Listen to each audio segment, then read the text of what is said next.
Hello, everybody. Drew here. Tip of the Mint Flips, where I'm a stay-at-home dad and a part-time eBay reseller. And every 100 subscribers, there is a giveaway. So make sure you are subscribed. Um, Today, I'm going to clean up a topic that I think I glazed over, or maybe I completely just forgot to mention last video. And that is during the eBay quarterly earnings report, they disclosed or just maybe mentioned in passing. They don't really get into the techie details of the actual platform. The earnings calls aren't for you and I. They're for stockholders. They're for people that have more money than most of us and have more say than most of us in the company. They mentioned, and I think this will either be, I don't think there's going to be a middle ground. I either think this is going to be huge for eBay, or I think it is going to be very detrimental. And that is, they plan in 2024, they've already introduced the AI for descriptions in your listings, which is, in my opinion, trash. It's just terrible. Nobody reads descriptions, for one. And for two, the information they put in the descriptions is, it's just, if you haven't tried it, try it. But first off, actually, Ping G, how you doing? The Lego Bug, hey, my friend, glad to see you. Glad to see you back, too. They said in 2024, they have full plans to release point-and-shoot listings where you take a picture of an item. I take a picture of this flash drive converter thingy, and my listing populates. Now, on like new in package stuff where you scan a barcode, yeah, of course this could work. I don't see any reason why not. You know, when you start your listing, it'll have all the bits and pieces. It'll say like, hey, is this the same as yours? Is this the same as yours? And you pick one that's similar and you build from there. I actually hate that function. I just want to do my own listing every single time from the beginning. I don't want eBay's help. But they're saying that you will be able to take a picture of an item and it will generate your listing, including the price. That's the part where it's good. What it's going to do, this is just my opinion because I don't know, but I know how eBay is. At least I have a lot of experience with it. That they are going to populate your listing for you. It will put in a percentage, a suggested percentage for promoted. It will put in a suggested price. It will probably shipping. I can't imagine there's any way that it pre-does the shipping. That has to be separate. William Simmons, how you doing? I don't know there's any way that it could pre-do it. I know there is it Macari or Poshmark, one of them where the shipping is like already set up, but their shipping prices are just ridiculous. One of them, the shipping is done ahead of time. But I think it's just so that they can say, hey, yeah, we did your listing for you. 10.5% is a great promoted percentage. But I think it's either going to work perfect and it's going to be great and speed up everyone's process, or it's going to just be a dumpster fire. Lego Bug, I have over 500 listings, and I don't know why it does this. It like blocks out the corner. So now I got to like click on your message. I don't know. 500 listings and, there's like a little section that covers up the corner of the last comment. It drives me crazy. Very few with any barcodes. Yeah, I get excited when I have an item that has a barcode. I'm like, ooh, I get to skip a step. Hopefully, I can find this item from the barcode, which, 90% of the time that works. Which if scanning the barcode only works 90% of the time to find the exact listing you want, now taking a picture is going to find your listing at a better rate? Doubtful. Even if it hit at 75% and I could do a random item, I could just scan this thing, take a picture of it, and it would come up with not just generic tape, but it would know that this is pen gear double stick 11.1 yards, then that would be awesome. Yeah, if it works, great. But I mean, who out there actually thinks it's going to work like that? I don't. But they seemed very animate about that. It wasn't even a, oh, we're working on this. It was a, we don't have a release date, but 2024, like it's going to happen. This is where I'm trying to decide, maybe you guys can work it out with me, if this part of it will actually be an issue or a benefit. And that is that if listing, because a lot of the hangups for new sellers is the listing process, because they don't know how to do proper research, don't know how to comp prices, all of that kind of stuff. You get mixed up in the promoted and all those things. So if a brand new seller could today pick up their phone, take a picture of an item, and then they have their first listing completely done, and all they had to do was take a picture of the item, which if eBay ever, I don't know how their background removing technology is still the worst available, because there's so many ways you can do it. You can do it straight on your iPhone, works great. You could do it from Photo Room, works great. Why is eBay's so terrible? I can't figure it out. It's so bad. Everyone that uses it religiously ends up with like a percentage of their listings are trash because only half of the background is gone. I've never seen someone who uses it on all their listings, and I can just scroll through their listings and go, oh wow, they figured out how to use it. But if new sellers can be onboarded quickly, that can either go in two directions. One, it introduces a bunch of people not ready or not able to do their job properly, and it onboards a bunch of new sellers, but they're bad sellers. That's a problem.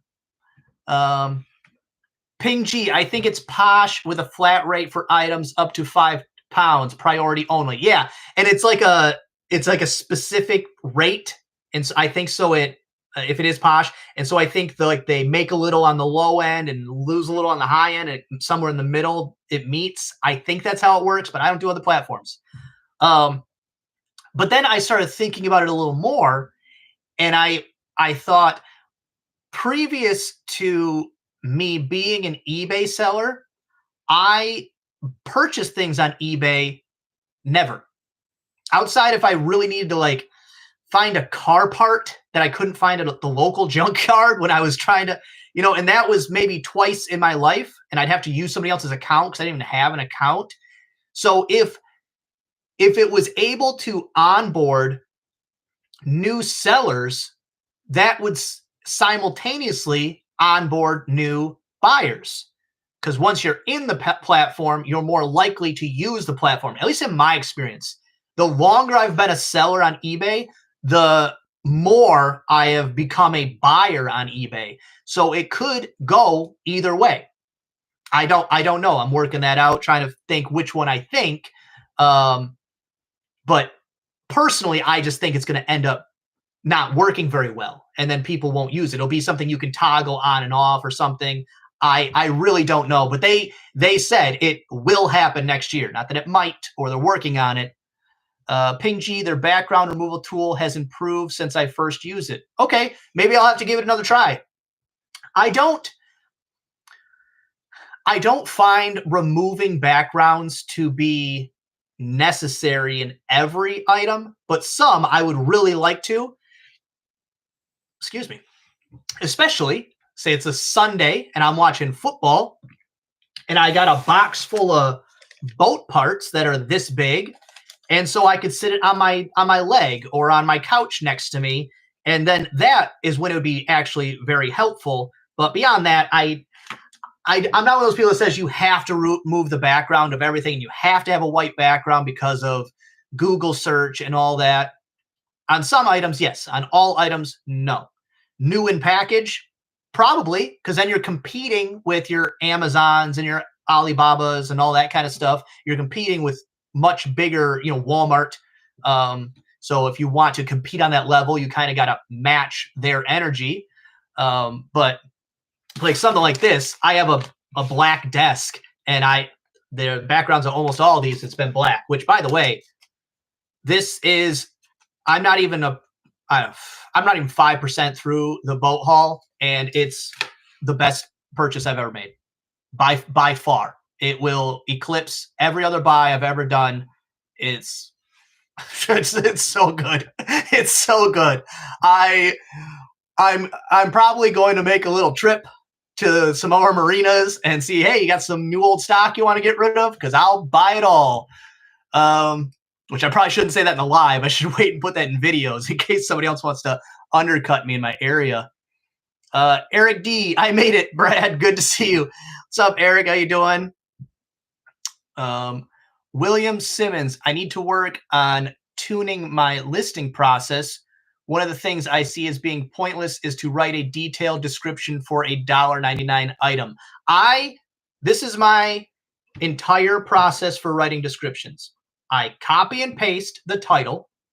If there's anything I wanted to be in the title, because I only recently found out, and it might be something they recently added, that your description does, words you put in your description do help in the search. So if there's a keyword you cannot fit in your title, if you put it in the description, it will be part of the search algorithm.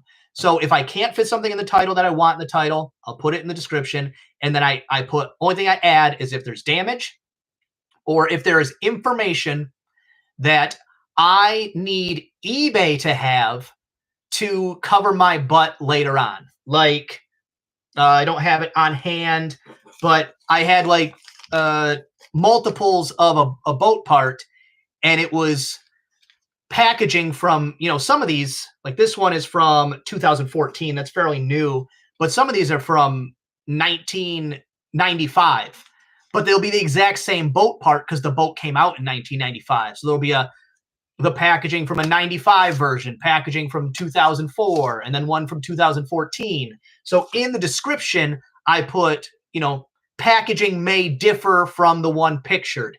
Is a buyer going to read that? No. But if they want to cause a stink about it after I send it to them, is eBay more likely to have my back if it's in the description? Yes. Will the buyer still win out if they want to return it or get a refund of some kind? Yes. So that's, descriptions, whatever. All right, I'm going to try again. Miladel Pamatmet. If I say it fast enough, maybe I'll get it right one of these times. I am doing well. There's something about making money that just makes I'm still a little sick. My 3 kids in school, and 1 in preschool.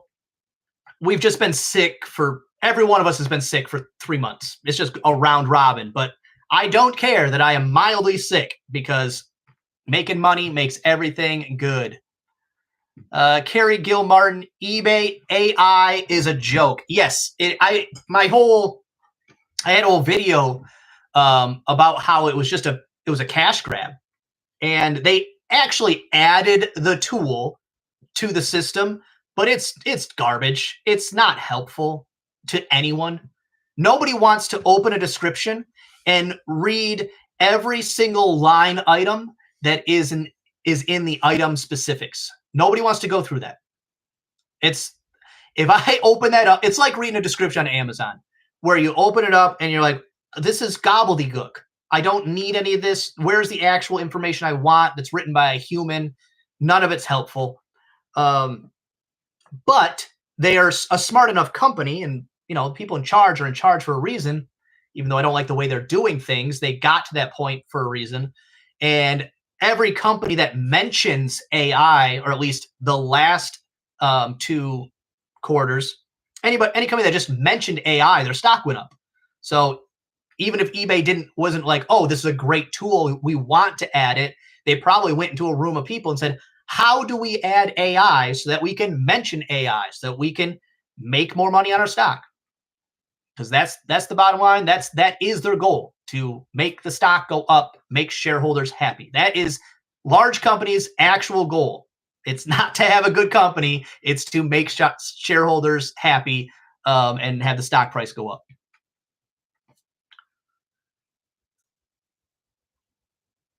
Ping G, I would list a dollar. Oh, I wouldn't list a $1.99 item on eBay. I have not a $1.99 free shipping, of course. Specific example is because I'm listing all these boat parts. These right here are very weird looking little springs. Right here, you see this thing? Hold it up with the white background. Little itty bitty springs. I have 5 of them. I have them listed for $1.10 plus shipping. My hope is not to sell just that item, $1.10 plus shipping, which I tossed around the idea. That might be an item that I would just throw in an envelope with a stamp anyways. Maybe. I would consider that in the moment, but also maybe not. But my hope is because I was estimating somewhere between 1 and 2,000 new SKU numbers of boat parts. It's probably going to be closer to that 2,000 number. That when somebody goes and buys this thing for $14.99 plus shipping and another thing for $5.99 plus shipping, and then they also need that spring. That's kind of my plan. It is why I am listing anything that has a sell-through rate, anything that has proof that someone will buy it. I'm listing it no matter the price. So it's very specific, but $1.99 plus shipping you generally do want to avoid, even though I sell $9.99 free shippers all the time. Rolling with the Stones, how you doing? Milladell, I've started using a gray background now. The colors are better balanced for the items. I am jealous of, I've seen when you get like the photo cubes where it's like a cube and then the interior, I think the interior is reflective. Honestly, I think they're a plant growing box that have just been repurposed for photos. I think the same company makes both, and then they just sell them as 2 different things. But then they have like pull down, almost like your pull down shades, but in multiple colors. Like there's a black one and a blue one and a white one. I have seen some people using photo room and then putting in like the backgrounds. So if they take a picture of like a Christmas ornament and then the background, it's like a Christmas tree or like a nice mantle or like a fireplace or something. What are you guys' thoughts on that? I think I don't know. I think it's kind of cheesy, but if it's selling items, then yes, great. I want to do it. But then also, how do you decide when that's appropriate and when it's not? If I was on something like Etsy, I think I would do it with all my listings. But for eBay, maybe if there's a list, if there's an item and there's just hundreds listed, and you want to make sure when people are scrolling, something draws their eye to yours, maybe to mix it up. But I don't know. What do you guys think about those? If you've seen them.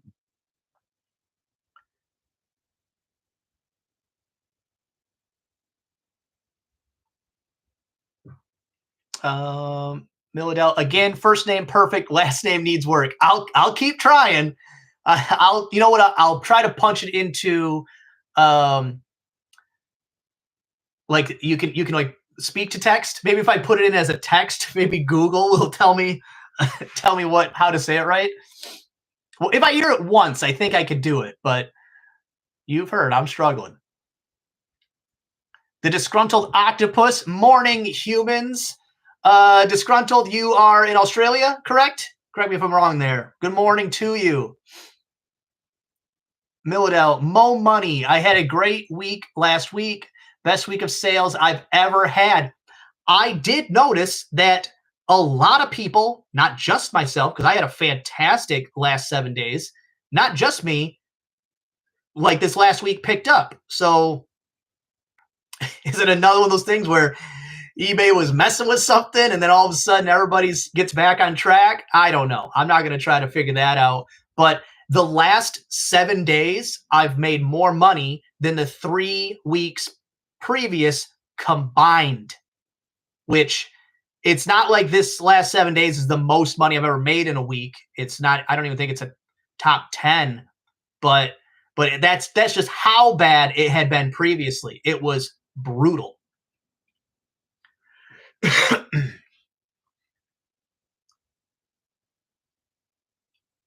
Lego Bug, what is the subtitle section on the title portion of a listing tool for? Do you use it? The subtitle section is a money grab because you have to pay extra for it. The only time I've seen people use it, I guess, I don't know if it's effective or not, but I have seen people who use it as like a tagline for their store, specifically recently. Because as far as these Quicksilver boat parts, I'm about to be probably the 3rd or 4th largest supplier on eBay once I get them all listed. If I can get them all listed fast enough, I guess.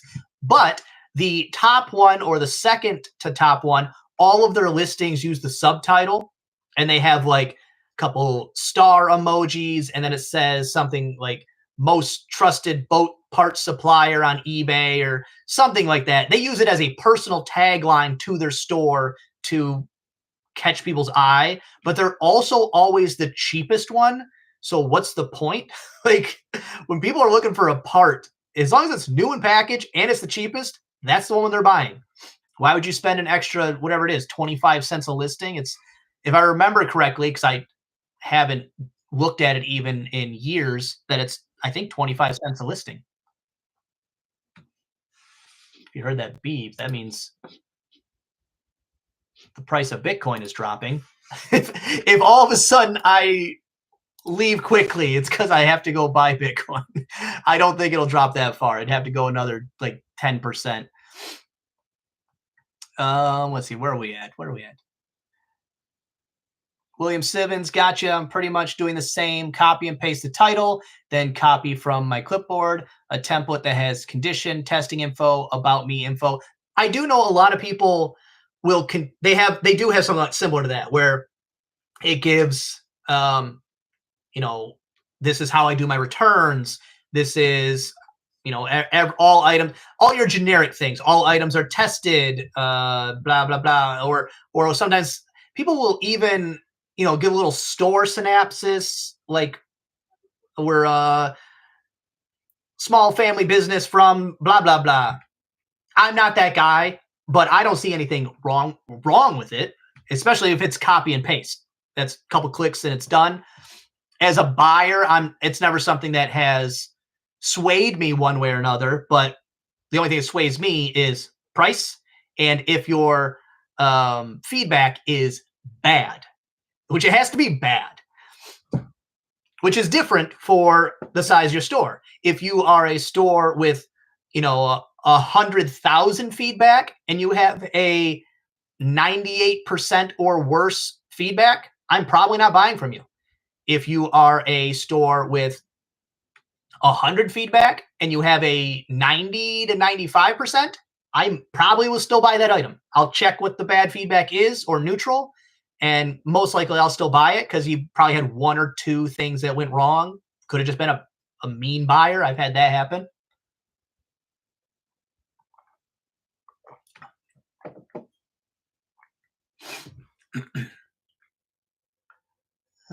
Ping G, I never use subtitle, too expensive, and I don't really think it helps a listing all that much. Yeah, I don't see the benefit to it outside of the benefit for eBay to get more money. I know when it was like, I think it originally added, because I think that has been a thing they've had forever, where you could have a title and then they used to really hit you with, you could have all bold, bigger letters, and there was a bunch of little nickel and dime things they used to hit you with. And I think it was just like a continuation where if you just needed more title, it was a way to do that. But I think it's just a money grab still. But the subtitle has been around forever. Kent Daigle, people buy with their eyes AI backgrounds really helped our sales. Ken, what kind of stuff do you sell? Because I want to know if I'm not against using it. I just, if it is it specific to the things, I could see where more of your like nicky nacky type stuff, more of your things that might be displayed. It might add something to it, um, but not like your random dongles. I don't need to have like a matrix background behind it with all the what's it called, um, binary code. Yeah, that's what's called, right? Yeah, something like that. I can't imagine that's helpful, but in certain categories, I could see the benefit. Nick Picker, I also think it's a little cheesy, but I tried it with my Christmas stuff and mine is selling over others. So I am doing AI background for most of my Christmas items.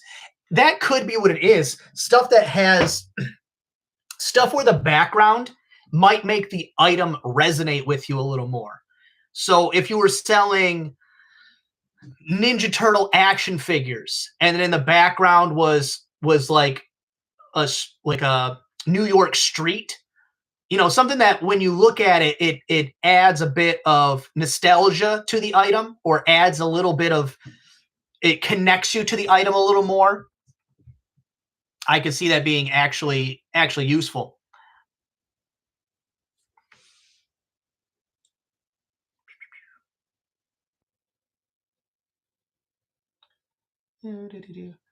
Ping G, I've seen the AI backgrounds used on a first photo, and it does draw your eye to the listing when there are tons of them, tons of the same items listed.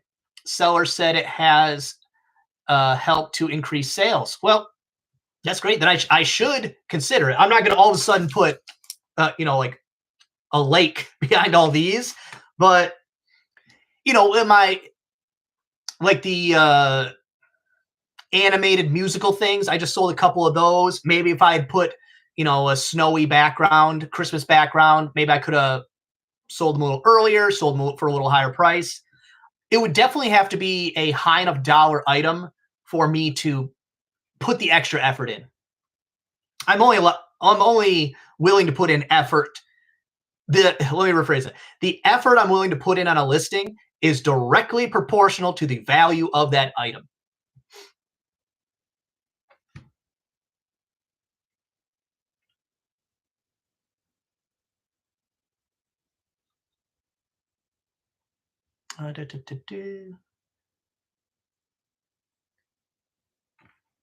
Milladell, the AI photo backgrounds are nice, but I don't want to take the time to decide if it's a good background to use.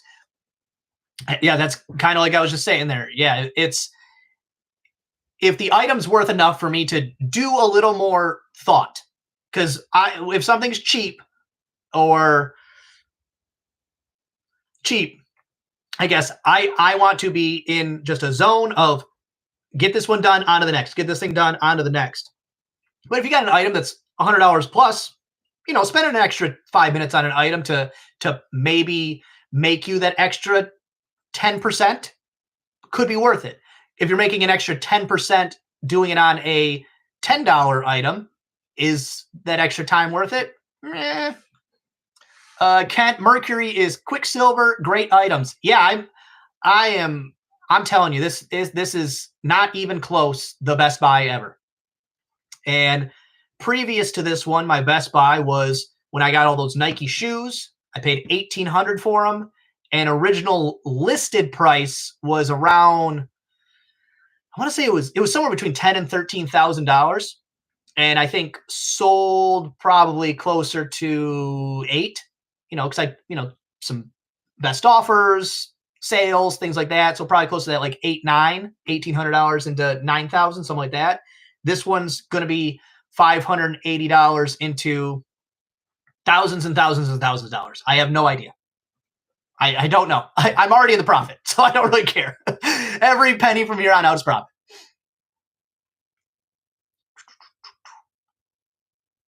Ping G, I believe subtitle $2. Oh my God. Yeah. So this boat part seller that I'm talking about that has like their company tagline, they have thousands of listings. If they're paying $2 a listing, and they even had it on like cheap stuff, like $5.49 free shipping. If they're paying $2 on that, they are losing money just by having it listed. That's insanity.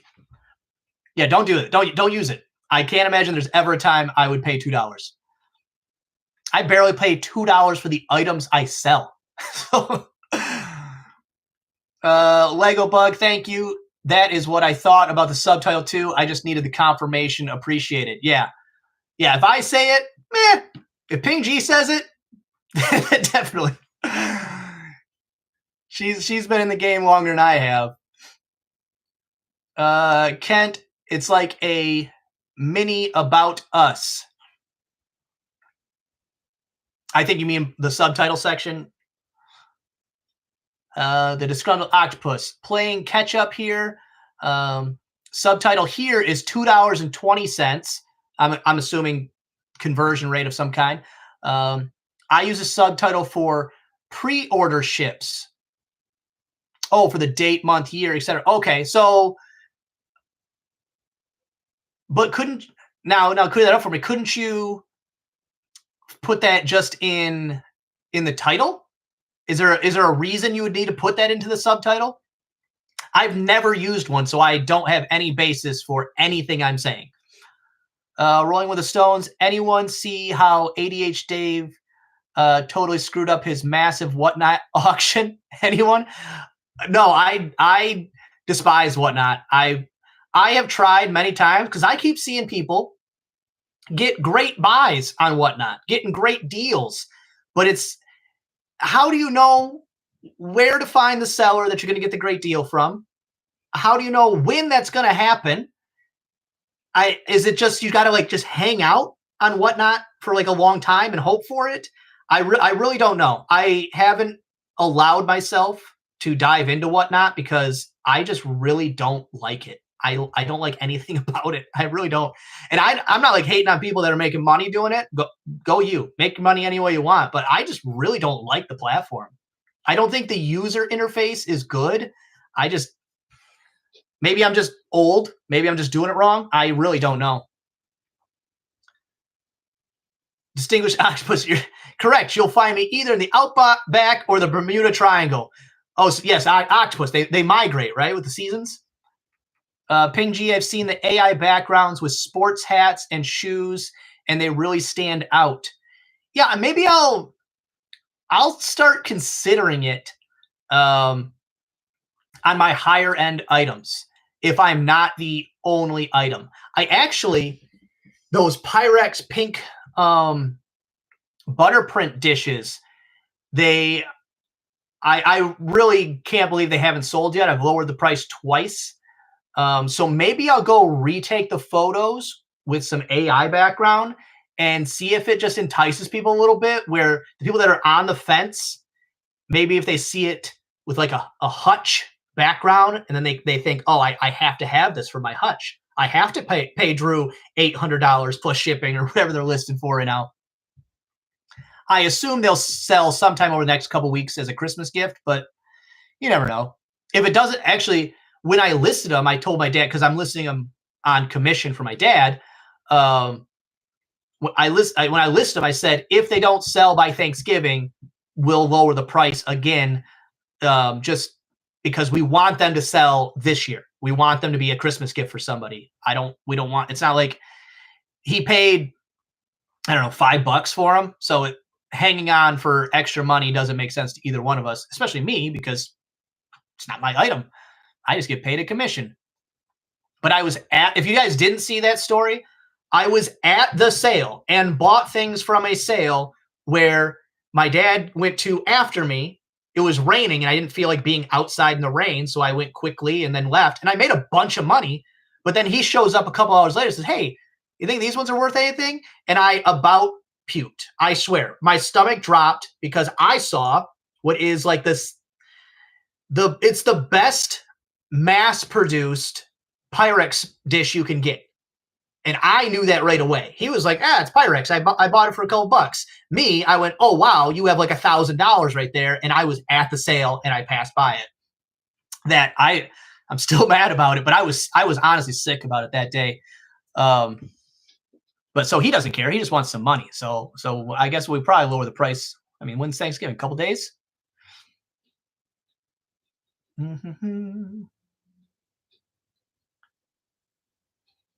Kent, Dale, shoes, clothing, and some light electronics. Okay, and that's what you use the AI background for. So I do shoes. So maybe I'll give it a shot just so that because I could see that with shoes, because when you're shoe shopping, lots of times people will put in a more generic. They're not putting in like the Nike 8765 blah blah blah blah blah, like the number to get the exact color code and everything. Sometimes they're like Nike high tops, and they're just scrolling through in their size. So maybe if you had an AI background, it draws them to yours. I could see that being a thing with lifestyle items. Yeah, that's the word I wasn't looking for, but now I'm gonna try to stick that one in my head. But yeah, lifestyle items would be good for it. Andy So Meta, how you doing? Kent Daigle, I grew up next door to a huge boat dealership, and Quicksilver OEM marine parts are big money. That's the part where I'm just every day mind blown. It's too far to reach, but if you guys saw, I had these little like car part boxes, these little cardboard. They're about the size of a, like a 500 count card box. I might have one of those in reach. No, I don't. But either way, about this big. And I had 40 something of those boxes with a bunch of itty bitty parts in it. Every one of those boxes has totaled over $200. Every single one. And some of them a lot more, because not this one specifically that I keep using as a reference, but I'll pull out something like this and I'm thinking, okay, this is probably $5 plus shipping, and it'll be like $45 plus shipping. So the items that I thought were going to be cheap, I'll list them because I got them type stuff, are actually better than stuff I would be getting anyways. Better than stuff I'd be getting in garage sale season in the summer. It's so good. Ping G, does that boat seller have an anchor store? Maybe he is getting a discount on subtitle. That's possible, because they had, I don't know, like 160,000 feedback. So I would assume they have an anchor store. That would just make sense. The disgruntled octopus normally first to market and use the title to load with keywords. I'm happy to pay the $220 for a $300 profit margin. Okay, I could see that, because you've calculated in the cost benefit analysis. You have figured out that it is worth this extra money to make this money. I just personally haven't found a scenario where that made sense to me.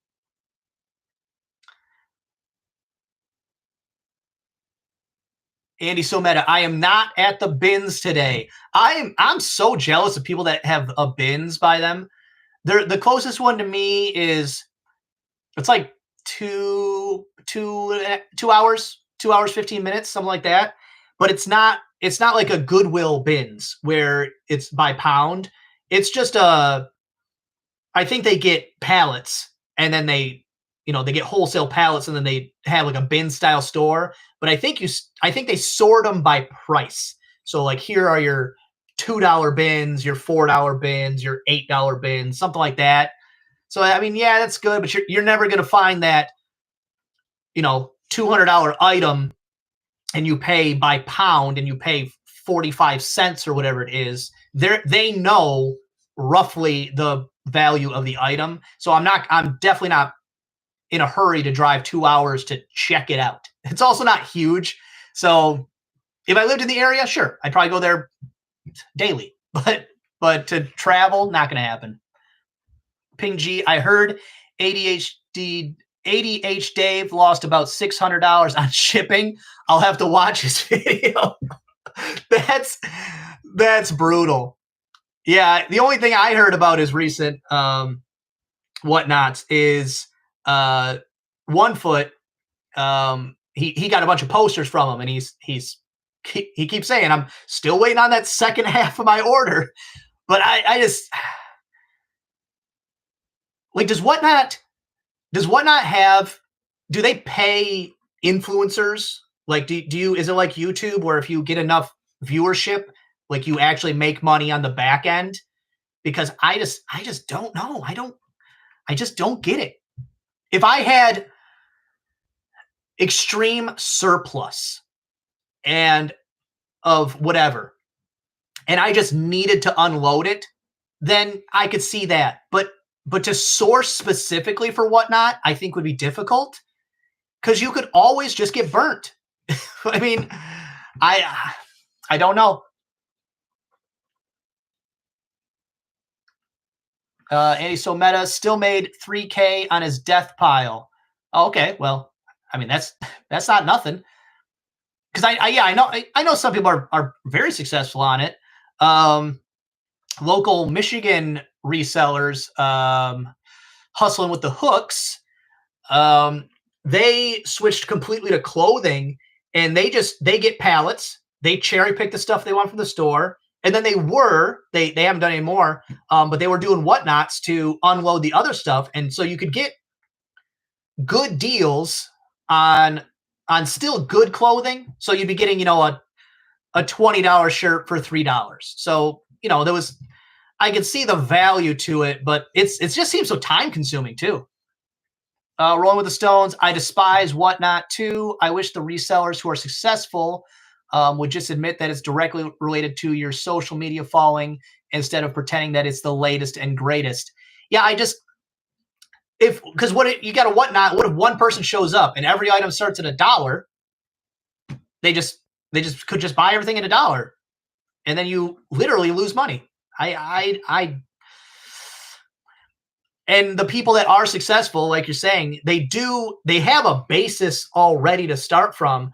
But if I ever wanted to do that, I'd probably just do a live. Like, why would I add a middleman when I could just do it? I don't need a platform. I mean, I guess for the money processing you would. So yeah, I guess that would still be helpful. I don't know, because I did notice that recently. Kat Nurse Flipper, she had been doing, I think she stopped doing Whatnot, and she's been doing YouTube live sales. So I don't know.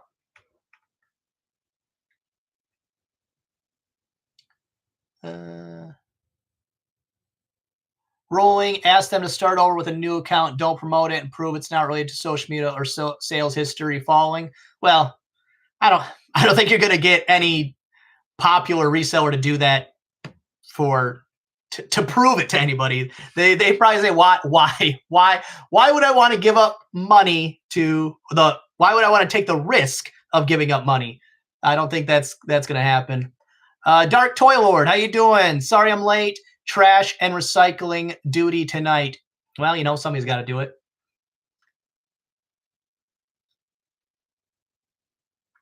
Kent, you hit the jackpot like Andy always does. Andy Someta, Michigan has some good liquidation bins. They do? I mean, I assume, but probably in, bigger, more populated areas. I'm very far from what I would call a big city. Like, 4 hours, 3.5 hours. If you call Flint a big city, then not that far. But I'm about, this is me up here, and then this is the closest big city areas, and those ones aren't that big even. And then there's one kind of big city over here, if I could point to it. because it's a college town called Marquette. Artie Donut. Hello, I've watched a number of videos and they have been very informative and entertaining. Thanks. Well, Artie Donut, thank you. And I think that's a cool name, Artie Donut. Andy Someto, but you're northern, right? Well, I'm at northern lower. So this is technically northern Michigan, upper peninsula, and then I'm in the northern lower peninsula right here. I'm 15, 20 minutes from the Mackinac Bridge, which connects these two bodies of land there. Eric D, tip of the mitt. yeah, Andy, I'm in the tip. It's hard to do this. Tip of the mitt. Ping G, I found 2 Amazon return stores nearby. They start at $15 and lower the price daily until the items are $1 each. I wasn't impressed. Yeah, those stores, I assume, because if I ran one, it's exactly what I would do. If I see something that's worth money, I'm not putting that in the bin. You know, you'd have to put a couple teasers, the stuff that they post on their Facebook. Ooh, we've got these, but they've got one of that one. It gets you in the store. And then once you're there, you're like, well, I'm here. I might as well spend money. But in the back, they probably have a stack of really good items that they pulled out and put into their own online store of some kind.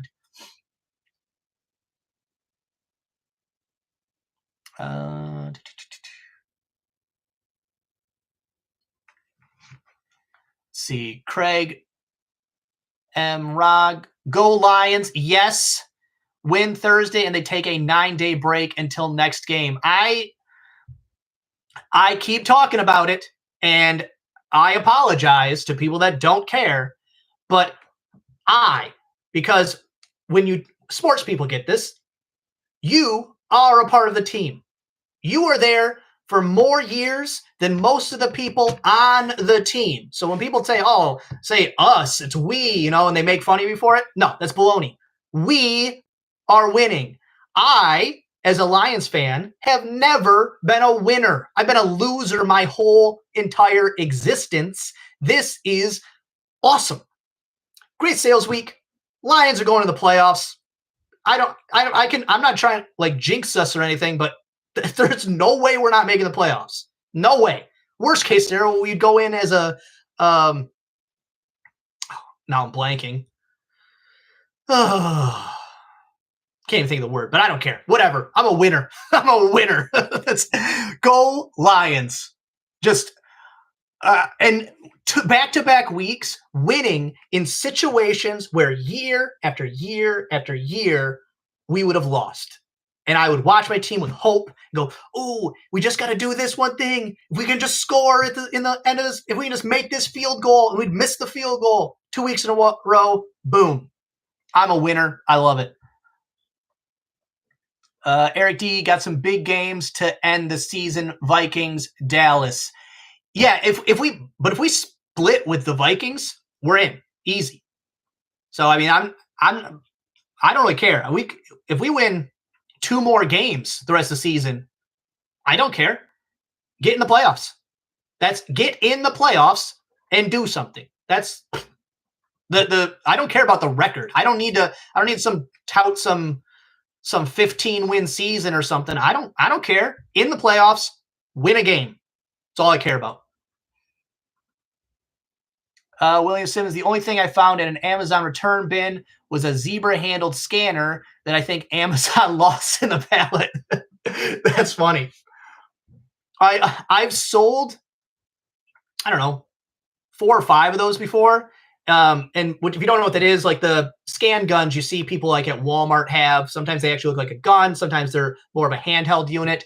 And every time they have like a name etched in them, I'm convinced every single time that a disgruntled Walmart employee walked off with it. Every time. But, you know, I didn't buy it from a shady guy in an alley. I've got one like in a Mikhail mystery box. I found them at garage sales before. They sell quick. Oh, speaking of Mikhail mystery boxes, my friend Mikhail that sends me the mystery boxes. Yeah. See how I follow that chain of thought. He has, as of today, started filming again and is going to fire his YouTube channel back up. So if you, after the live, want to go give him a follow, if you step on my toes and my Macau mystery boxes, I'm going to be upset. But if you want to give him a follow and a like, his channel is Resale Mania. So if you want to go give him a bump, couple subs, that would actually make me feel good, and I know it'd make him feel good too. I think he's going to try to put out a video this week. He started for a while, but to anybody that started a YouTube channel, it's a grind. So I don't blame him for taking some time off. Carrie Gilmartin, some resellers have auctions on Instagram Live. I have seen that too.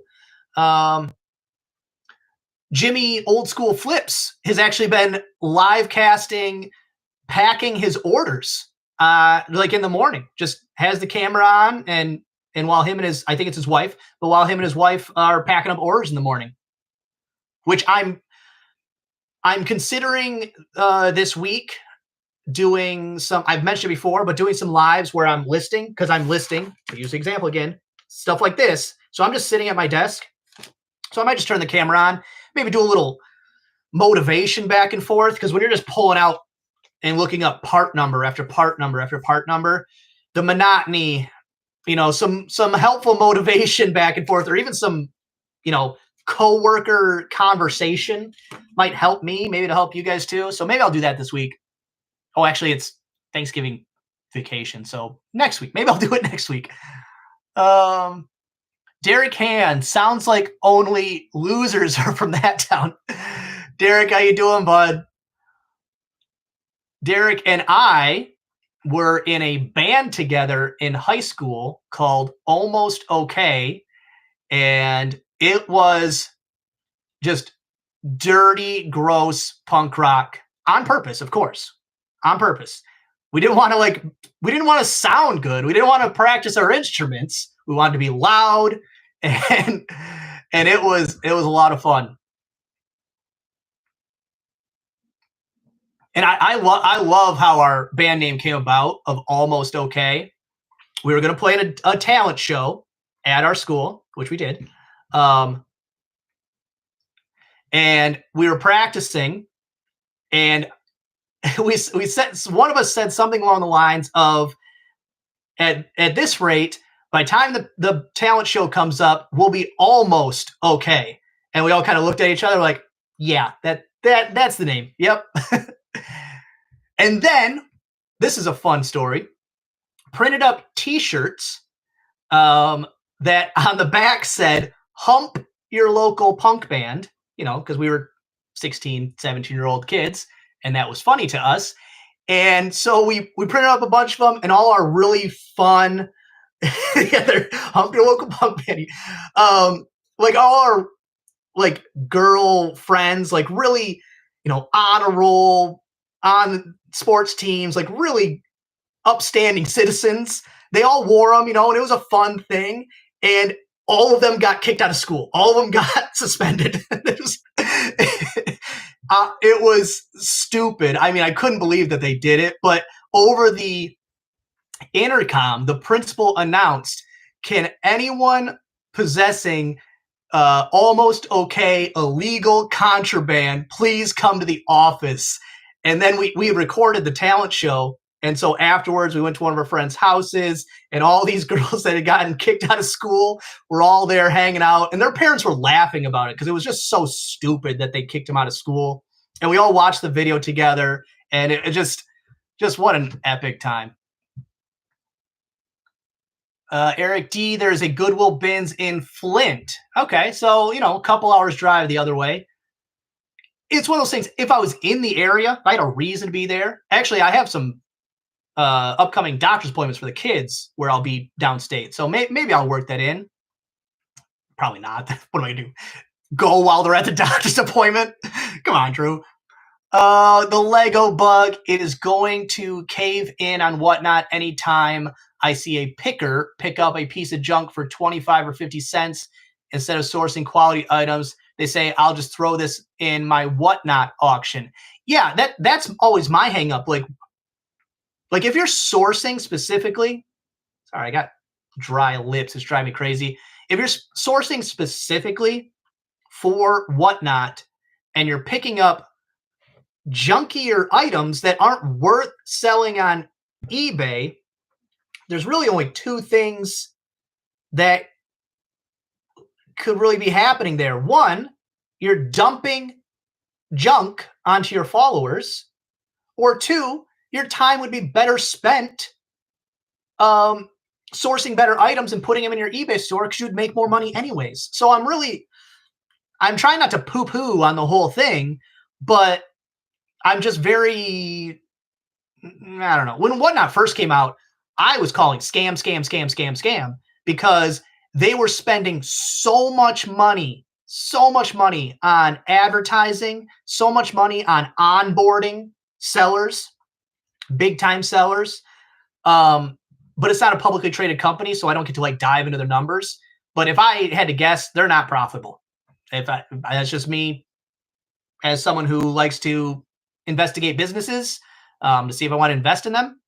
But I would call that they're probably not a very profitable, if profitable at all.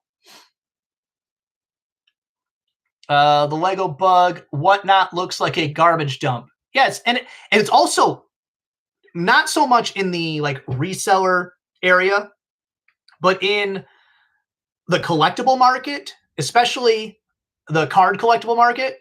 Scams. So many scams, just piles of scams because there's not the user protections. Excuse me about that. Sorry.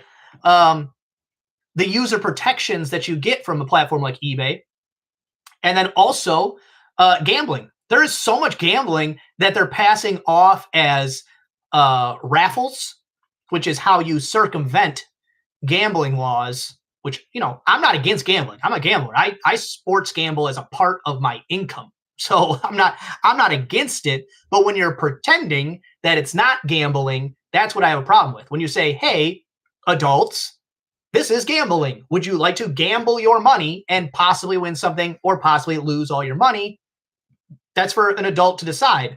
But when you're having raffles and things like that, where you're circumventing the gambling laws, that is a big issue for me. Kent Daigle, your Lions thoughts are awesome. Yeah. Hey, I'm a winner, man. Rolling with the Stones. I just went to my local bin store today. They moved too much inventory to cherry pick. Everything I found, $100 to $175 items for $2 or less. And that's okay. So you're in a true bin store, which I follow a lot of people that's their main source of sourcing. But the one that's close to me up north in this area here is not that style. It's more, like I said, I think they cherry pick some stuff and then because they're determining the price of the item. They're making maybe a judgment call, but I'm sure something that's new and packaged with a barcode, there's probably something there that hits it with the camera and goes, okay, this is a $20 item. We put it in the $8 bin. You know, that kind of is the vibe I get from this place. Milladell, my extended family is going crazy over the Lions and this weekend's Michigan-Ohio State game. Yeah. I said this last live. I don't think Michigan's going to win it all. I don't think so. I also don't think the Lions are going to win it all. But I just want them to win a playoff game. That'd be a start. But if somehow all the stars align and Michigan wins a national championship and the Lions win a Super Bowl, I will be insufferable for 365 days. You will not be able to talk to me about anything else. The lives will be nothing but Lions talk. I'll end my channel. I'll have to start a new channel where I just talk how we're the best and everyone else is garbage. Mikhail, new video is uploading as we speak. So yes, after the live, Resale Mania, Mikhail's channel, go give him a look. I'm not going to pressure you. You don't have to sub to people just because I say so. Go check them out. Make your own decisions. You're adults. William Sivens, ever thought of doing a smaller Mikhail mystery box for a monumental subscriber giveaway? I have considered doing mystery boxes, but it's kind of the same thing in the whatnot.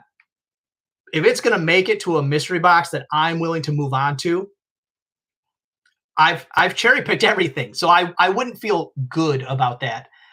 But if I had the time, I would like to make starter kits. I think that would be very helpful, where you put 25 to 50, depending on the size of the items, and you sell them as for resellers who are just getting started and they just really don't know things to buy. They really don't have an idea.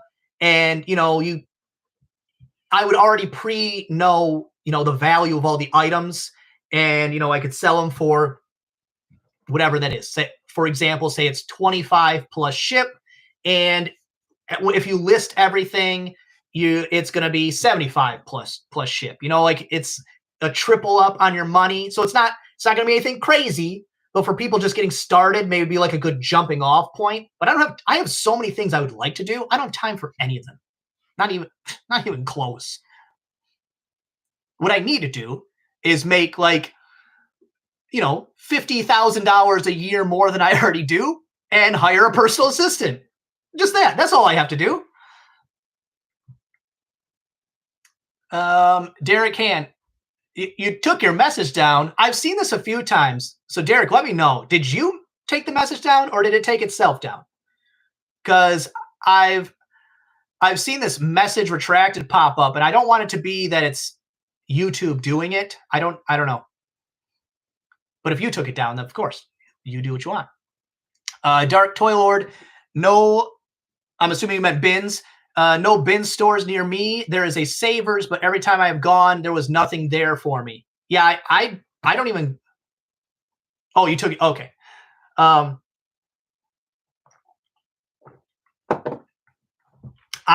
really don't go into the thrift stores anymore. There's stuff there. There's stuff to be had. Not so much in mine, but the time to dollars almost never adds up.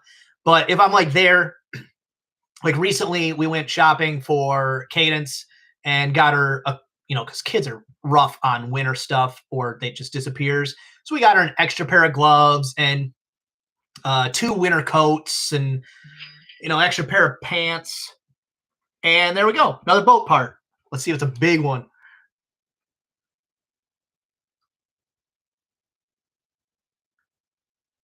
Yeah, random things.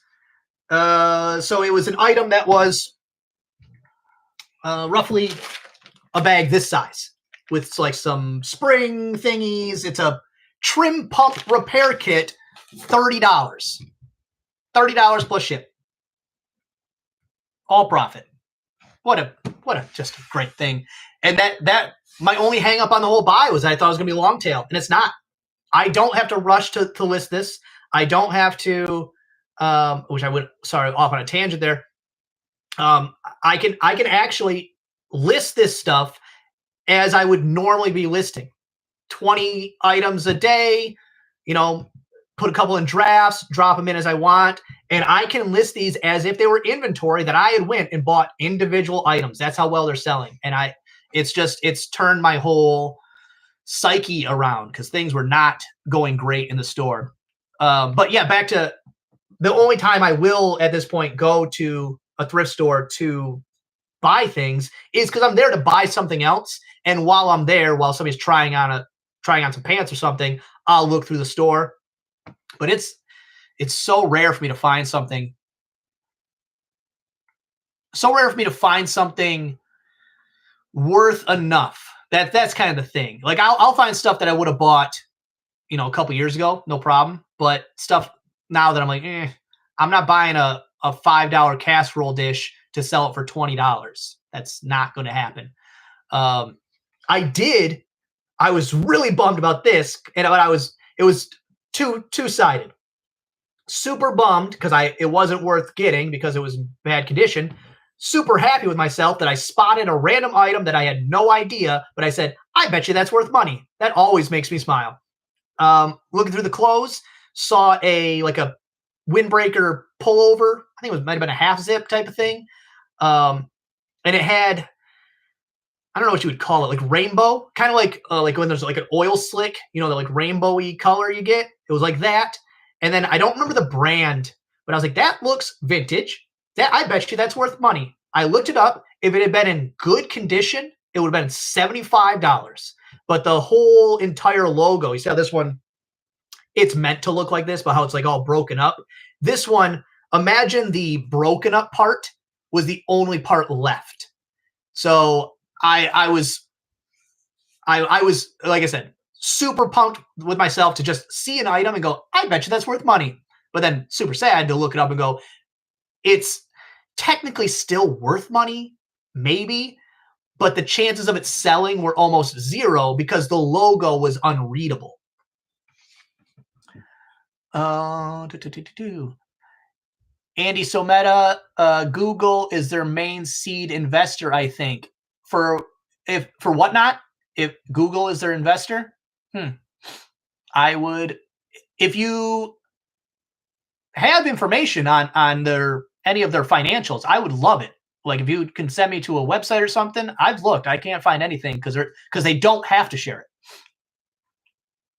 But if you're right, Google would have to share it so I could check their earnings and see where their money's going. The Lego Bug. I live in the West Basin area of Lake Ontario. Lots of marinas. Did you approach them? They actually were switching suppliers and switching owners. And so they were just doing a clean out so they could have kind of like a fresh start. And so just all their stuff, because some of this stuff is very, very old. Like no one's going to pull into the marina with this jalopy of a boat that is going to need this part from 1994. But somebody on eBay who's fixing up their boat is. So they like if the store wanted to do it, they could have done it on eBay, but then that's adding an element to the store. They didn't want to deal with it. So no, they put it on Marketplace, and then I left my information and said, every time you have stuff every season that you want gone, anything, let me know. Don't put it on Facebook. I'll be here. We'll figure out a price and I'll take it off your hands. So you don't have to, you for the rest of time, don't have to worry about it. But I am going to approach all of the other marinas within driving distance of me. Every single one. I'll start the closest ones. I told my dad, this is the first time I'm going to use the yellow pages in forever. So I'll check the phone book for marinas. I'll of course punch it in Google, and I will start a Google map search, and I will go out from me. And if I can make that work, and if I can find enough, my videos will have to change because it will get boring. Because when I say, oh, I sold a Quicksilver 2670080, blah, blah, blah, that's boring. Nobody cares. It's when you sell a neat dongle that's fun, or a cool, toy or whatever, something nostalgic. That's when it's fun and exciting. But when it's just part numbers, nobody cares about that. I mean, I do, but nobody watching.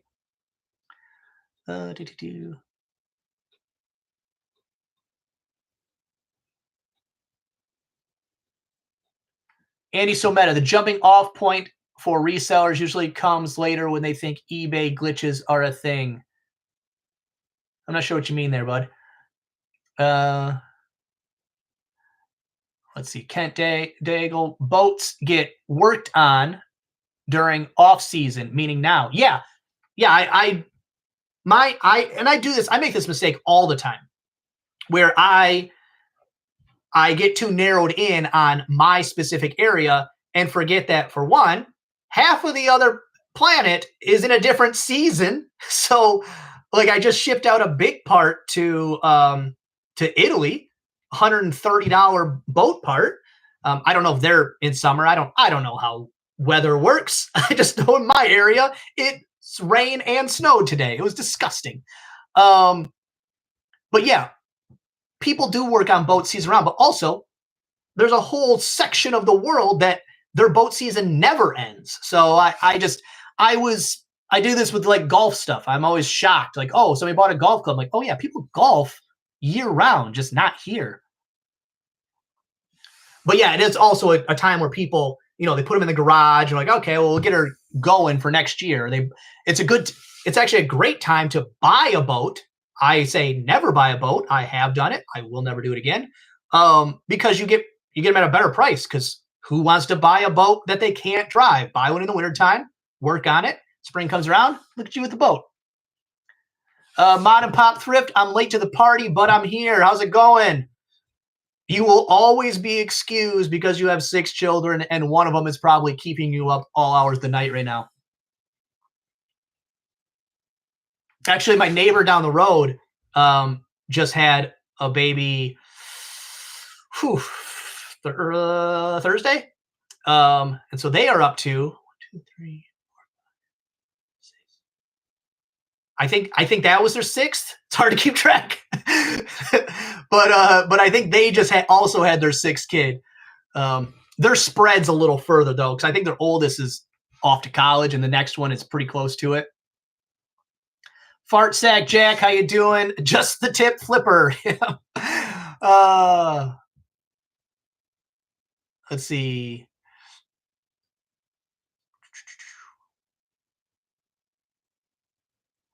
At Salvation Army, what price would you pay for a pair of shoes worth $100? It would depend on the sell-through rate. If the sell-through rate was great, like I thought if I priced them at $100 that it would sell that week, I'd pay $50 if it was going to sell that week. But in general, 25 would probably be my cap. And, anything below that would be optimal. But sell-through rate makes that decision for me. There's not like a hard and fast rule for it. Andy Someta, just look at the Crunchbase for Whatnot. That's where I got the info. I'm not sure what that is, but I will Google that and figure out what you're talking about. Dark Toylord, what's these yellow pages you speak of? Yeah, they're ancient tomes that have been discovered. They are yellow tomes, tablets that have been carved. Fart Sat Jack, rain and snow. Come on, yeah. I looked outside today and I was like, ooh, it's like that sloppy snow. And then I was like, oh, but it's raining. And then I'm like, oh, snow, which is actually the worst for taking packages to your post office. For those that don't know, when you got that slushy rain snow mix, it is worse than rain because it gloms to your things. And so you're like hovering over your packages, trying not to like ruin your labels and stuff. Mod and Pop Thrift, but you sell it for $50. Yes, and I will let people know, again, don't ever do it unless you really feel like doing it. I did open the memberships. Part of the memberships is you get to use cool little gift thingies in the chat, if that's something you're into. That's what the kids are doing these days. But also anybody that signs up for the memberships, you will get sent a Tip of the Mint Flips holiday version of the sticker, which is the logo I'm currently using, which is, I think, superior to this one. Because you know why it's superior? Because the people that made the Christmas one cared, and the person that made this one didn't care one bit. There was, I think, a language barrier. I got it done in Fiverr. They didn't know where Michigan was. So it was difficult.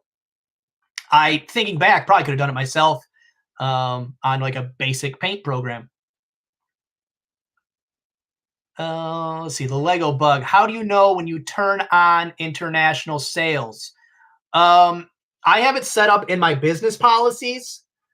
And so when I select certain shipping policies, it is already set up in that shipping policy. But if you are building a brand new from fresh listing, like not from anything else, in your shipping section is where you would mark what your international is or what you're using.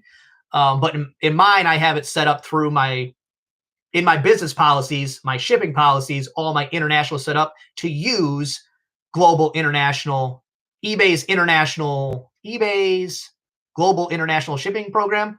They really messed it up with that name. Make it simple. Give it an acronym. Do something. Help yourself there, eBay, which I do through the global international, through eBay's international shipping program. I do everything except for knives.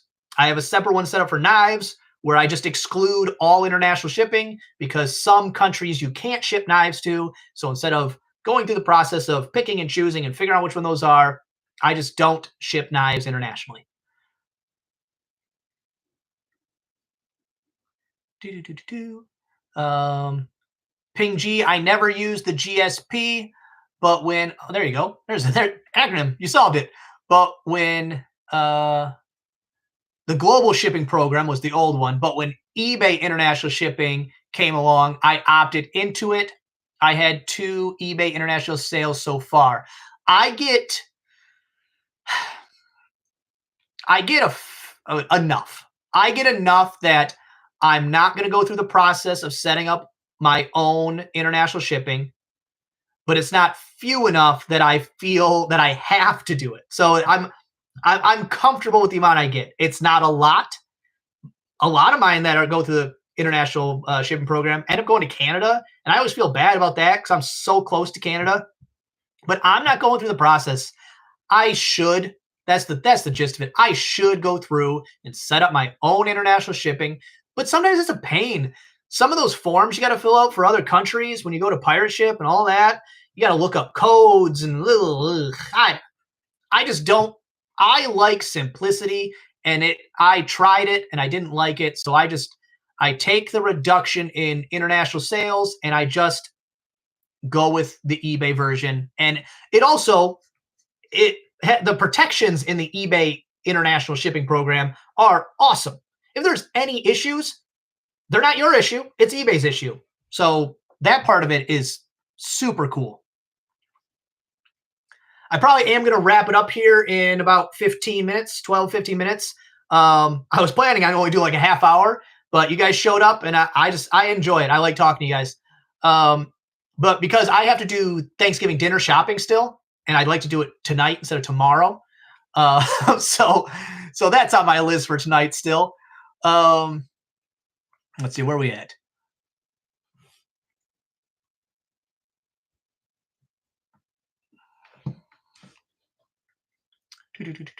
Mom and Pop Thrift, I bought $100 boots for $30 and that felt steep. Yeah, but if that's, now answer this though, if that $100 pair of boots had like one listed and 20 sold, you probably would have felt a lot better about it. You probably would have paid even a little more because you're like, oh, I could list this today and sell it today. Fart Sack Jack, I hope my scanner cord comes tomorrow. I hope this thing works. If not, I will sell it for parts, but I need the scanner. You mean for like books and barcodes and stuff? Let's see. How do you personally find out the sell-through rate on an item? Well, you have to look at how many sold and how many are listed, and then you make that into a ratio. So to make it simple, if there is 1 sold and 10 listed, you have a 1-to-10 ratio. That is bad. That means you have to be the cheapest, and even then, that doesn't mean you're going to sell because another one could get listed before that one sells. You want to have it the other way. You want to have 10 sold and 1 listed, and then you have a 10-to-1 ratio, and then you can price your item up because once that other one sells, you will be the only one. Andy So Meta, I heard they discovered one of those yellow pages that date back to the Vesuvius eruption. Yeah, actually, I just had a sense memory come back that I used to, instead of like a booster seat like my kids have for for, you know, when you're not sitting in a high chair, but you're still a little small for the table. It was either JCPenney catalogs or Yellow Pages books. You just stack as many you need till you're tall enough to eat at the table. Andy Someta, Ireland and UK for knives. eBay spanked me for that. Yeah, I had one just get taken down. It said you have this available for shipping to places you can't ship to. I changed my knives to their own shipping policy, and that was the end of it for me. I never looked back.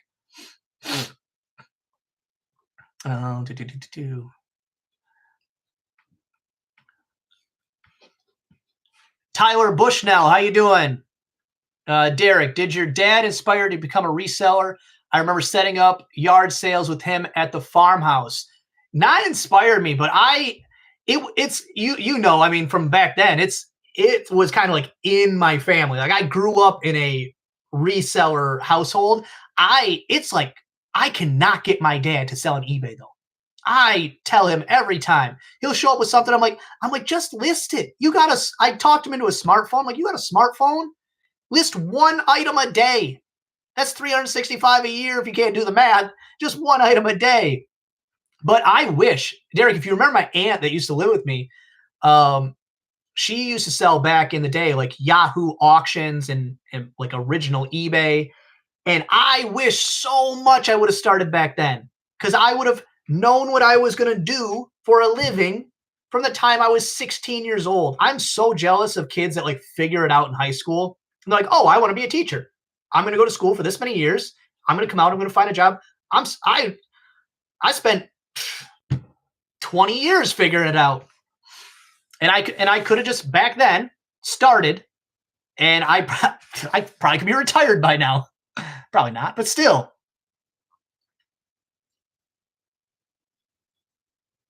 Tyler Bushnell, thank you.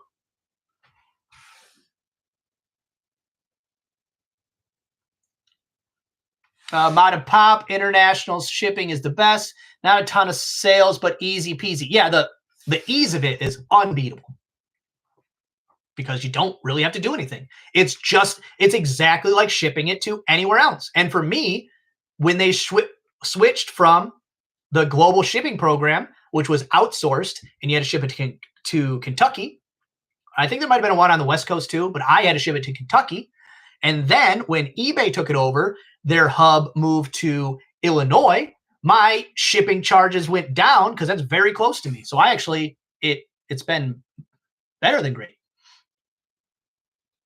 Oh, I might have to speed round a little bit. Andy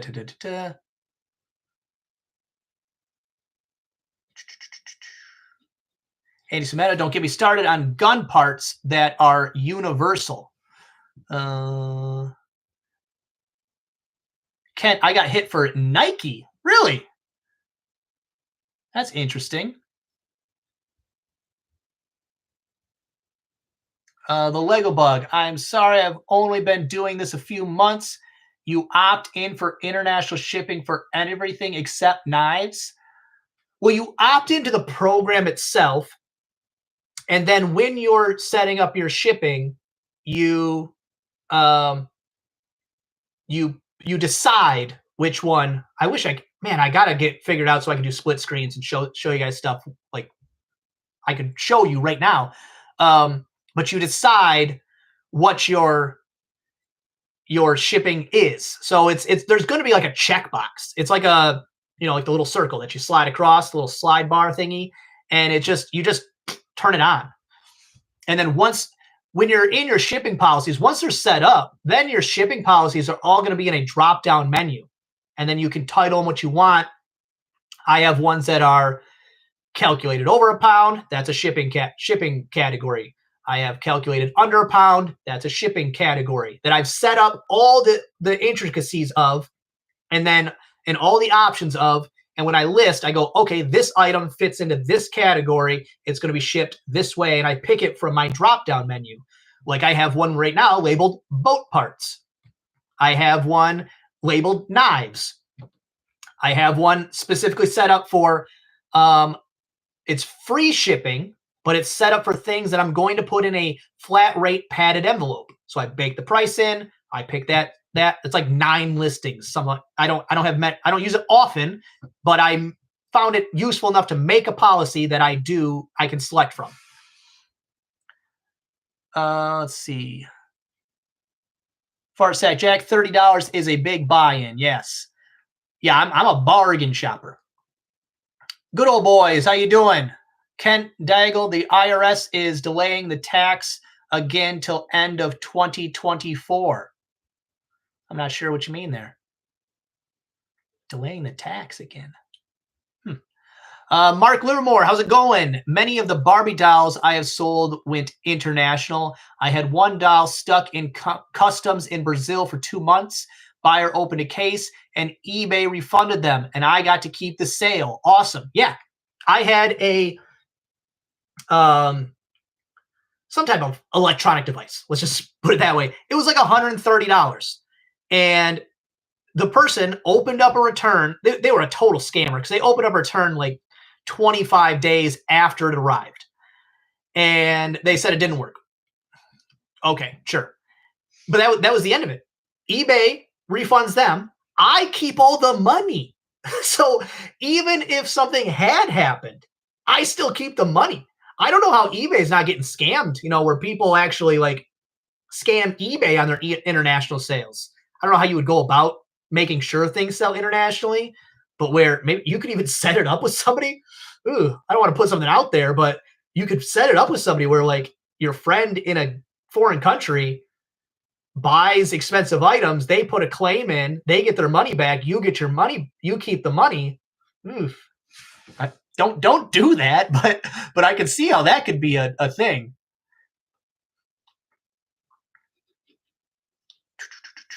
Oh, I got lost.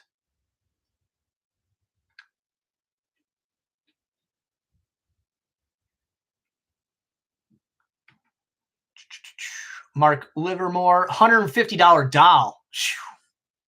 Good sale. Mod Pop Thrift, none listed, used, none sold, used, only new sold, all $200 new. 1 Foot Flipper, how's it going? Man, I would never buy a printer at bins prices. That would be at least $20. Right now, if you haven't checked your Walmart clearance section, at least mine, it's been not stuff to resell, but just stuff for your house. There's some crazy good deals. Oh, and actually, since all mine sold, go check and see if they already have clearanced advent calendars. I bought 10 bucks a piece, sold them all for around $22 plus ship, and they also within like a week. Anything like that though, price it cheap because you want it to move quick. But go check for advent calendars because for some reason they are pre-season discounting them, clearancing them. Ping G really. I bet a lot of sellers would be happy who have not been filing their taxes like they should have been. Delaying the $600 limit? Is that what you mean?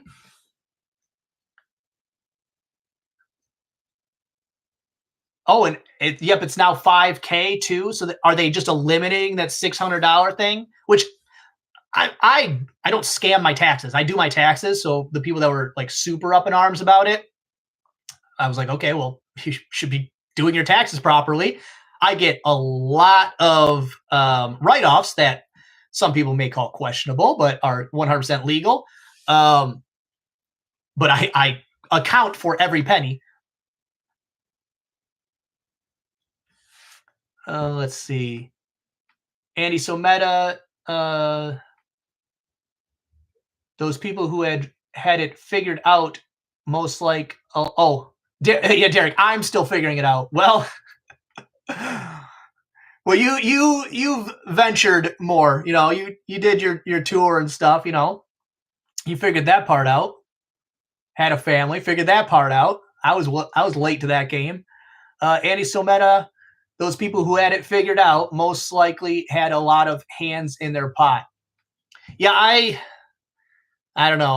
My plans were No plans.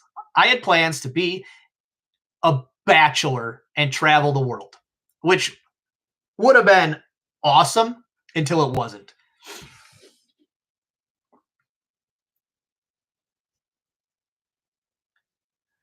Let's see, one foot flipper. The new $5,000 tax rule is going to be great for all the also ran selling sites, as now people will try to do 4,900 on 10 different sites. yeah, those spread it out. Which that's the thing. Even if it was a whatever $5,000 limit, and I did $4,900 sales on 10 different sites, I'm going to claim that money because it's not like they're going to go and audit every single person. But if you happen to be the one they do, that's not going to be fun. Gil, a video on international shipping would be great. Let me put it on the list. Oh, the list that always grows. International. That one specifically, I can just throw into a video because it's super quick. I can just throw that in as an add-on, as a tip of the day, which I gotta get back to tip of the days. If you guys haven't noticed lately, I'm scattered. I'm trying to get back into a rhythm, but it's hard. Milladell, international shipping has a few hubs. I've had to send items to Chicago, LA, and somewhere East Coast. The only one I've had to ship to is Illinois, but that's because for it to get to another hub, it would have to pass by this one. So my guess is even if it goes to another hub, it goes to this one, and then they move it to the other ones however they see fit. Good old boys. On international orders, have cases of item arrive damaged, and for something going international, I make sure it's packed good enough to probably survive a car crash. Is that something people do? I do pack my international orders better. I don't want to say better. I overpack my international orders. So something that I would 100% of the time, if I'm sending it anywhere in the US, I would put it in a poly bag with some bubble wrap. I may, depending on the value of the item, I may put that in a small box. I'm going to take the hit of the 50-cent box or whatever to make sure that item is going to make it, because the shipping, the USPS that takes it to the international shipping hub, and then the service they use to get it to the shipping container that takes it somewhere, or the airplane that takes it somewhere, might be perfectly fine. But the point from that point to their house, I have no idea how theirs is in every single country. So I will maybe put an extra loop of bubble wrap. Maybe instead of using small bubble, I'll use medium bubble. Maybe I'll bump it from a poly bag with medium bubble up to using a small box, things like that. But I'm not saying that's necessary. I'm not saying you have to do that. That's just, I don't know. I feel a sense of obligation to help their package.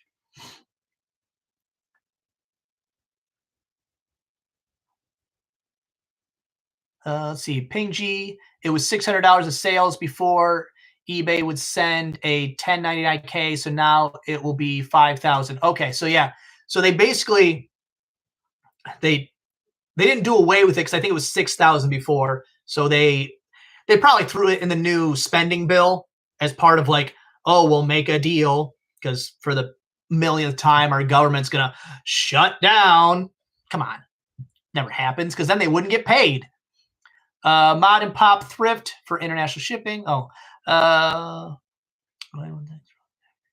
Lego Bug, happy Thanksgiving to you too. Happy Thanksgiving to all of you. If you don't celebrate Thanksgiving, happy day off of work, hopefully. Happy vacation, hopefully.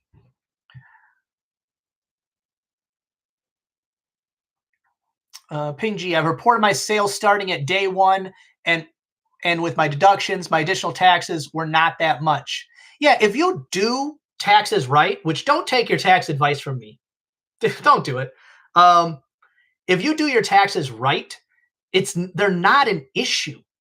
They're only an issue when you make a boatload of money, which I would say most of the people that do reselling as a living aren't in that boatloads of money category. Some make more than others. Some make what I would call a lot. Some make a little. But when it's like, you know, the people that are worried, like, oh, I made extra money on top of my job. If you're doing a side hustle to make extra money, you are not in the tax bracket that you have to worry about an extra $600 you made on eBay. Use that. The fact that you're selling on eBay or selling on a platform all of a sudden adds your ability to use tax write-offs that you had no chance of getting at your 9-to-5 job at Subway or whatever, at the dongle store.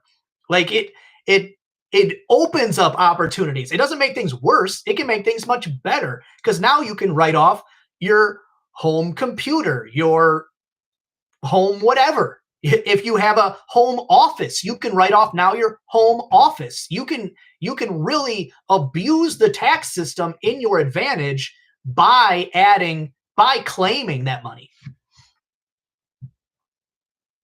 Same thing with YouTube. Once I added YouTube, now there was a whole nother element of stuff I got to write off besides my resale stuff. Gil, do you ship VCRs and DVD players in the original box, or do you put that box in a box? I struggle with this. I toss it back and forth all the time. I don't like to slap a label on original boxes, but I have. So for me, say it's a DVD player and it's in its original box with like the foam, like the formed foam and all that. I would consider it, but if I had a box that I could put it in that didn't mess the shipping up, it didn't cost me a bunch of extra money, I would still put it in an additional box. I don't know why. I think it's just a personal thing where I don't like to receive a package where my item, to grab an item, where this thing right here, which the thing in here is unbreakable. It's a piece of steel. This box, I don't want to receive this in my mailbox with a label on it. Even if somebody just threw this in a poly bag and then put the label on it, I would feel better about it. I don't like it as a buyer, so I try not to do it. I've probably done it less than 10 times ever.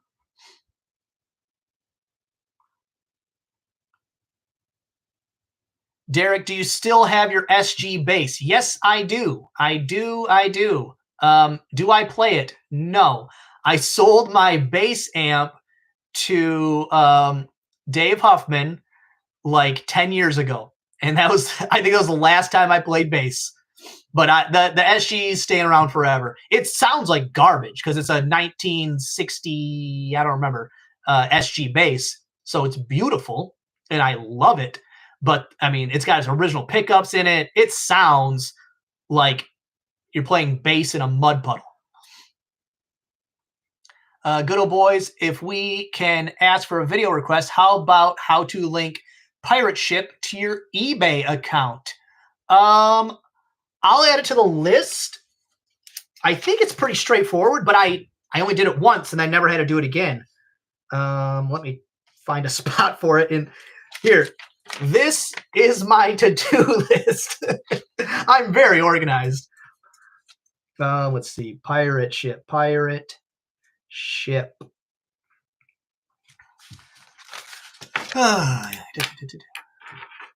Let's see. Nick Picker, I think it depends on the item because I've had a handful of international orders go to California hub and I'm in Ohio. Oh, okay. But maybe because you're already past a certain point. I really don't know. I've only had them go to Illinois. 1 foot. Most occasional part-time sellers can get their eBay income down to 0 anyway. Yeah, you get enough write-offs, it doesn't count towards anything. Those losses on personal items and percentage of cell phone and internet bill is huge when you don't sell much. Yeah, People should sell on eBay and claim the money just for the write-offs. Sell $100 and then write off everything you possibly could have used.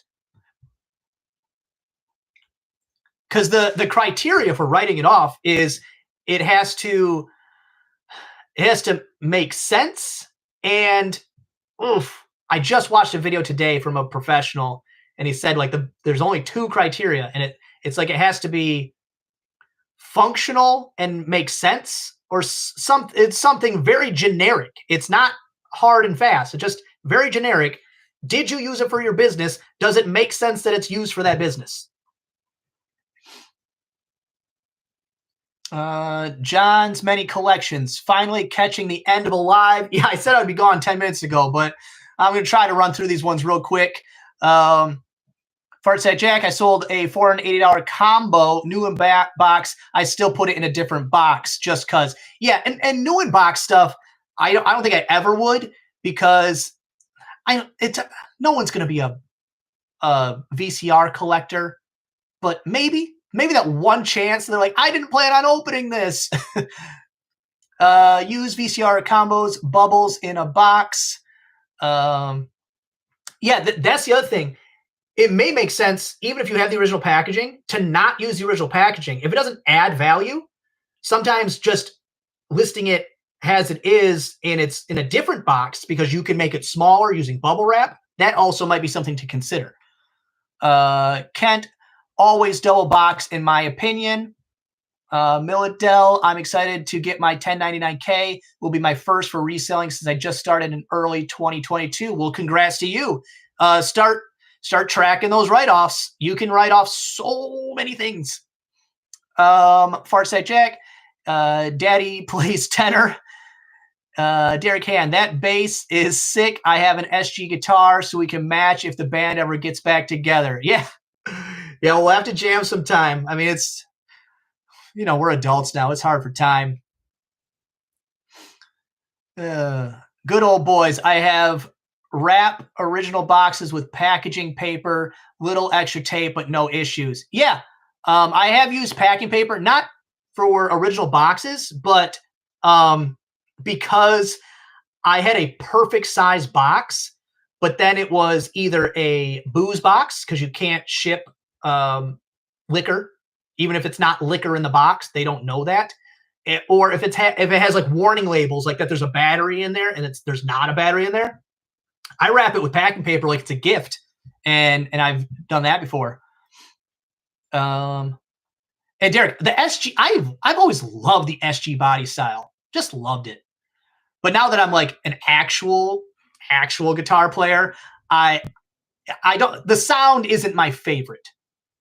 I think the Les Paul is probably my favorite sound.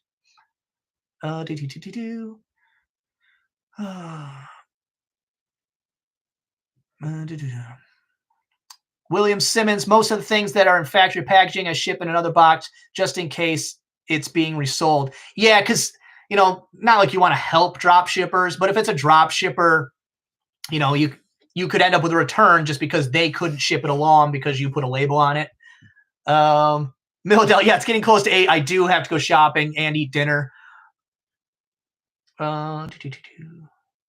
John's Many Collections. Is there any way to allow a second user to list to my store from their phone as an authorized? I don't know about from your phone, but I do know you can authorize other sellers, and then you can authorize their functionality on the site.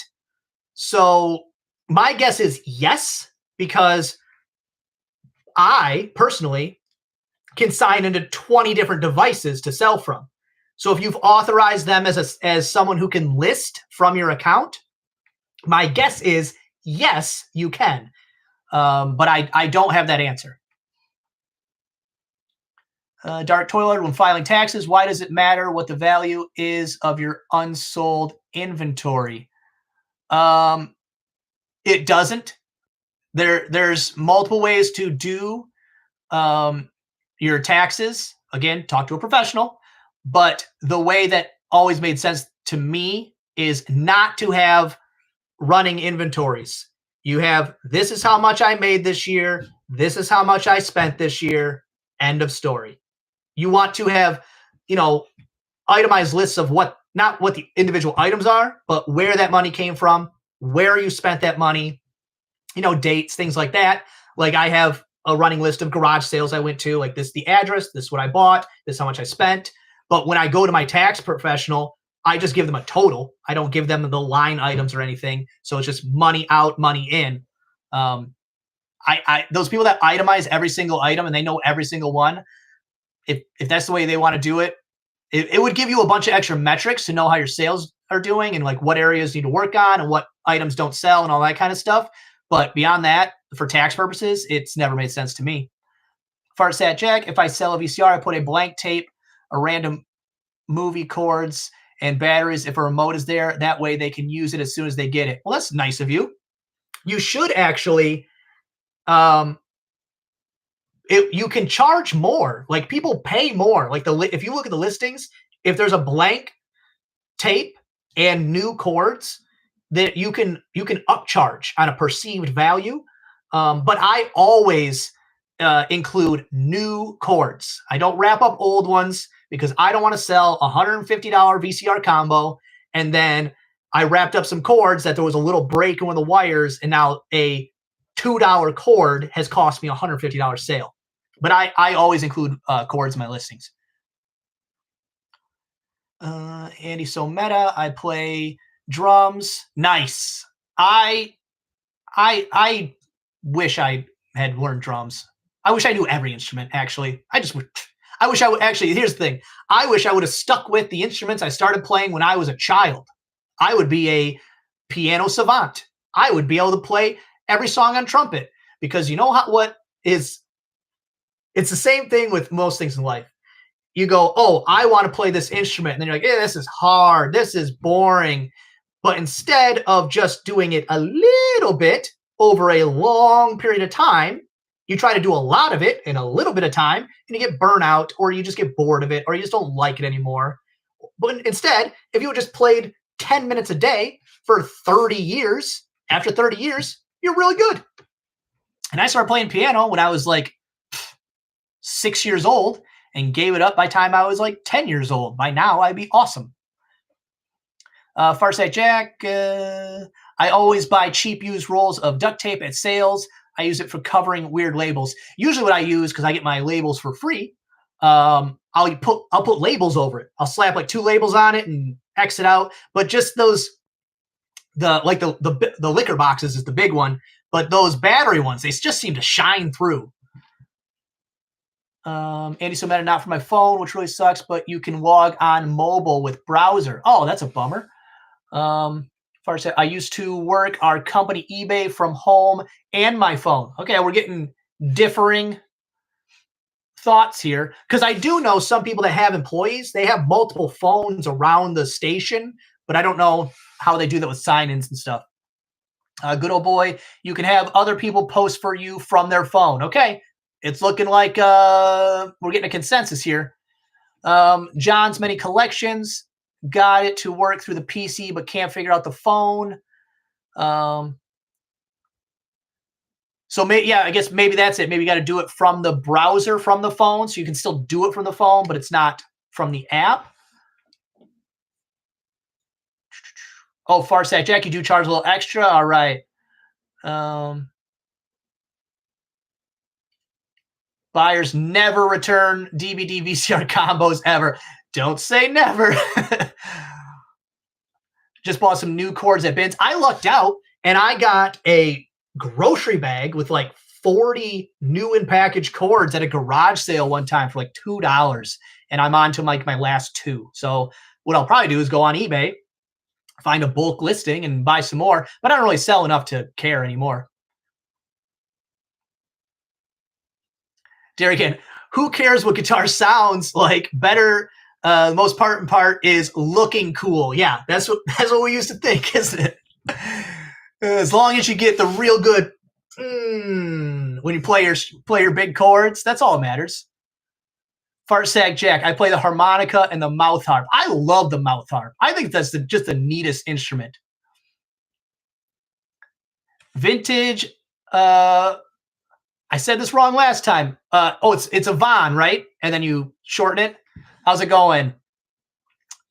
First I check, I've never had a return on a VCR or combos or even a question. Andy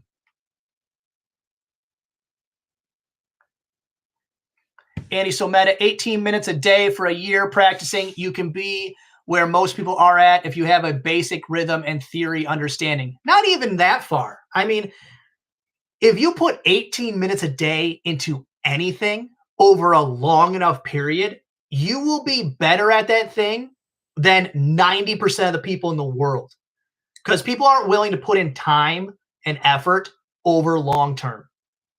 That's just facts. Myself included. I've started very late on this game of doing a little is always better than doing nothing, because a little over time becomes something. We have a little cherry shop, baskets cord 69 cents. That's great. John's Mini Collection. One more question for me. What's the site you use to list YouTube videos to eBay? Let me check real quick. It is, because you can do them within eBay, but if you want to do them outside of eBay, it's called Flipper Tools. It's a website called Flipper Tools. And I'm going to wrap it up there because I pushed it past where I said I was going to go. And we're almost to the 2-hour mark. But this has been a lot of fun. Thank you, everybody, for coming and hanging out.